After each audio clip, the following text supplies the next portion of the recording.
Hello, ఈరోజు మనం present perfect continuous tense గురించి తెలుసుకుందాం. Present perfect continuous tense shows an action which has started now but the action is going on. అంటే దీని గురించి ఏం చెప్తామంటే ప్రెజెంట్ పర్ఫెక్ట్ కంటిన్యూస్ టెన్స్ అన్నది ఏదైనా సరే ఒక పని మనం ఈరోజు మొదలు పెట్టామంటే ప్రారంభించాం, ఆ పని కొనసాగుతూ ఉంటుంది అన్న దాని గురించి తెలియజేస్తుంది.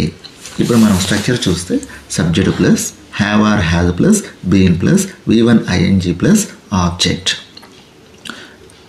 కొన్ని ఎగ్జాంపుల్స్ మనం చూద్దాం. ఇప్పుడు example 1, we have been living in the town. ఇందులో we అనేది సబ్జెక్టు, have been అనే స్ట్రక్చర్లో ఉన్నటువంటి ఒక ఫాము. లివింగ్ అంటే లివ్ అనేటువంటి వెర్బ్కి ఇంగ్ ఫామ్ చేర్చాం, living v1 ing form. In the town అనేది object. Example 2, they have been writing poems. Example 3, I have been learning music. Example 4, you have been doing exercises. Example 5, he has been singing some songs. Example 6, she has been reading stories.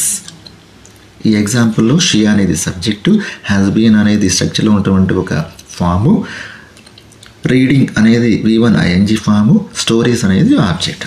ఇప్పుడు మనం question structure తీసుకుంటే have or has plus subject plus been plus v1 ing plus object plus question mark. అంటే main స్ట్రక్చర్లో ఉన్నటువంటి దానికి have or has అనేటువంటి ఫామ్ని మనం ముందుకు తీసుకొచ్చాం.